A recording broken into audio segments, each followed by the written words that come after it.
Hello mga ka-friendly, ngayon naman samahan niyo naman ako magluto ng spaghetti kung saan bibili mo tayo ng giniling na baboy dahil dadalhin to sa Tanawa dahil birthday ni Tito Gab. Happy birthday Daddy Gab, kung saan ito yung ambag na regalo ko kay Daddy Gab. At tara naman ka-friend, tayo magluto na.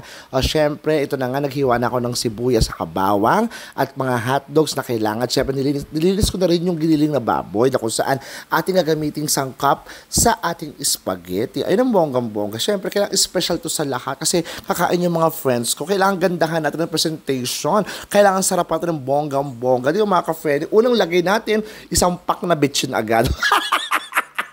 Ayan, isang pack, tapos dalawang pack na magic sarap para pack na pack ang magic sarap. O diba? Diba sa mga hanapin ng sarap kundi kay pepper lamang. Ayan, ito na nga. Tapos after nyan, ating ilagay na yung pinaka-sauce niya. Kasi gusto ko Filipino style yung ating spaghetti ng bonggang-bongga para ma-enjoy mo ng mga friends ko. Diba? At syempre, ating niluto na yung pinaka-pasta niya. Diba? Sa gilid, niluto tayong pasta. Tapos ito na nga, ating lagay naman uli ng isang bitchin uli. O diba? Actually, dalawang pack ng bitchin na nilagay ko. Siguro naman, no, masarap na ito, no, mga ka-friend.